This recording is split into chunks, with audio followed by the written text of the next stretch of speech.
All right, so here we are in Bucara, and we're at the clinic hospital, and Caitlin is ready to deliver the baby.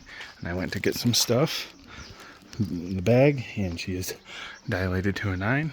We are gonna have a baby today, our third child. All right, so yeah, here we are in Bucara with baby. Baron Cosmo Fultz. Yeah, this is Baron Cosmo Fultz, and he was born today a little over an hour ago. What time? 12:30. Yep, and we don't know the weight or anything, but I'll show you his face. There he is. Sleeping. Little bit of problems, but not much problems with the baby. And delivery. It was pretty quick, about half an hour of pushing. Mm-hmm. And that is our newest boy, number 3, Baron. And then Cosmo is his middle name, named after my grandpa and also great grandpa. But Baron Cosmo Fultz. Mm-hmm. Baby number 3. And it is a boy. Sometimes they get these things wrong here in Bolivia, but it is a boy. I'll take you around a little bit. Looks like it used to be a dentist office. I'm sure it was. We have 2 beds. Now he's a Bolivian. If you watched the previous video, it's Pucará. That's where we're at still. Here's the baby bed. Probably won't be sleeping in here, especially with black mold on the wall. And then he'll take it to the dungeon. Also not that great of a bathroom. No toilet seat. But thankfully we have friends nearby. They're bringing us food. Jason and I are going to come see him. So here's a little bit of the hospital.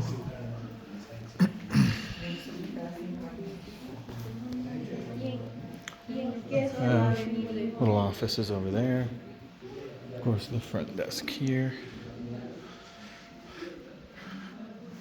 Map of Valle Grande. Here is Pucará, like a 3D map. It's kind of neat. Really cool. So here's in the old video, or the other video of where we're exploring. We start up here, right here at the corner. We come down here, or down this way, up through the plaza, over to the market, back up again. Watch the kids go down on their vehicle or on their bikes and stuff. Then up this way. Over here would be where Caitlin delivered the baby.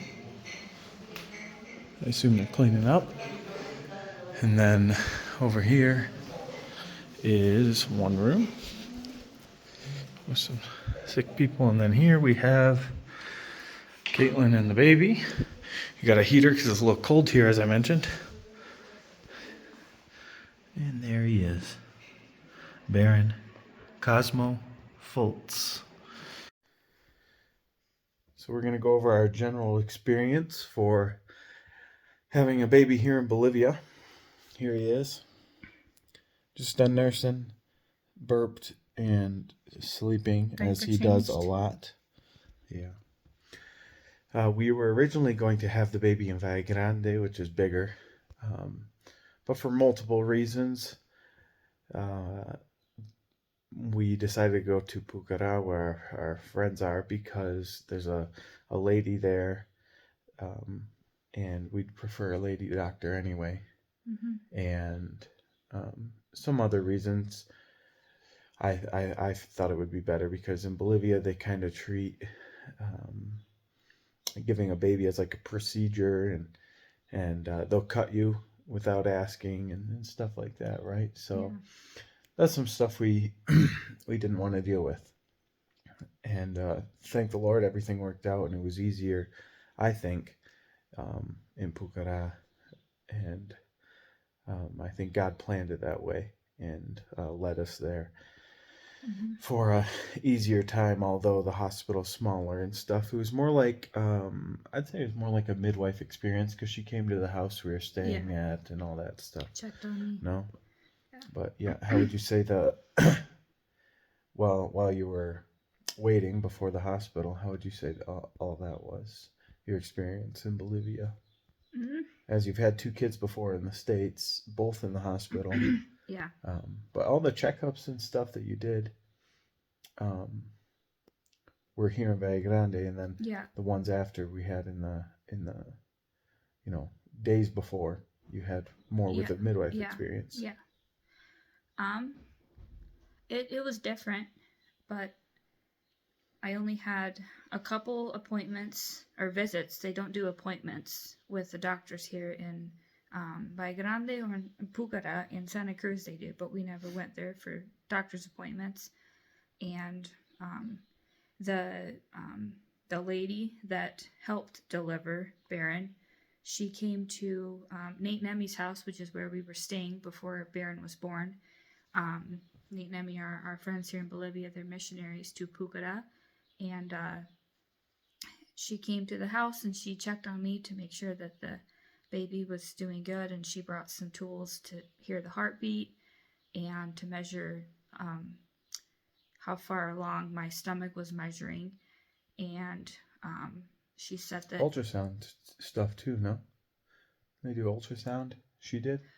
They did it. They did an the ultrasound at the hospital. Yeah. But she just brought this like kind of old.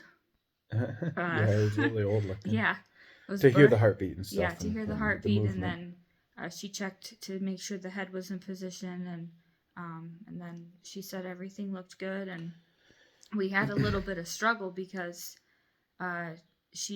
we wanted the baby to be born in Pucara, and we were lacking some paperwork because my doctor in Valle Grande did not provide us that, and I didn't know about it. And so the Lord worked it out to where a friend of ours in Posta Valle, our Spanish teacher, was able to go to our house and find the ultrasound and the information that we needed to make sure that it was that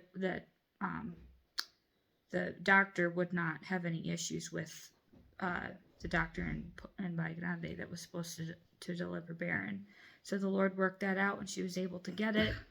I didn't have the baby before she needed it, and then and you started going to labor Thursday night. Yeah, Thursday night. Contractions when? I would say like an hour after we ate dinner, I started having light contractions. Not extremely painful, but they were not your Braxton Hicks, your false contractions. Mm-hmm.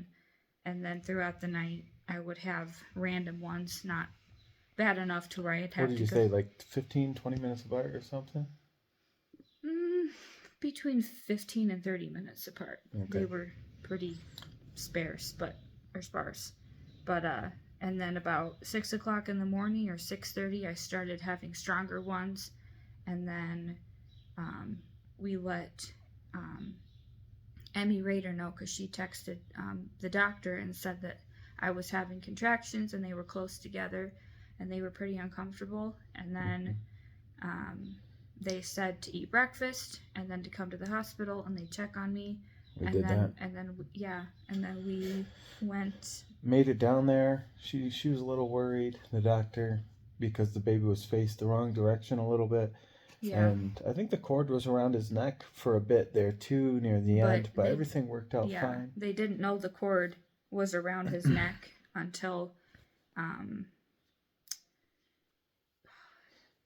like I was delivering the baby. Right. Because they couldn't see it. Yeah, so he's moving around and stuff. Yeah. And then went to the delivery room because they wanted to go to Valle Grande, but there wasn't time. You were dilated to a 9 by then. Yeah. And so we went right into the room. And they kind of still wanted to go, but I told them, no, the baby's coming. Yeah. We're going to have him here. I told them, there's no way that you're going to make it the hour and a half in the ambulance to Valle Grande. Yeah. That the baby's coming now. So how was labor compared to the others? You pushed for how many minutes? 30 minutes, but... And with your other two boys?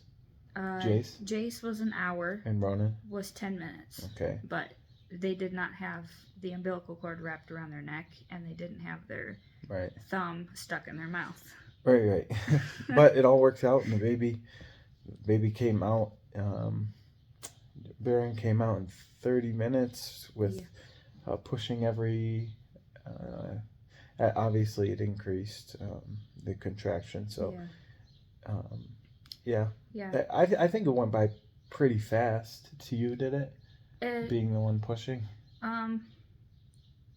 Yeah, it seemed a little bit harder just because they had to get the baby Baron's head into the right position, Mm-hmm. and then two doctors had to push on my stomach down to get to help the baby. I'm not sure if that's normal. That can't be Yeah, normal, but I don't know much about that. And that just made it more uncomfortable because I was pushing and they were pushing on my He stomach. swallowed some fluids too, Yeah, so after he came meconium.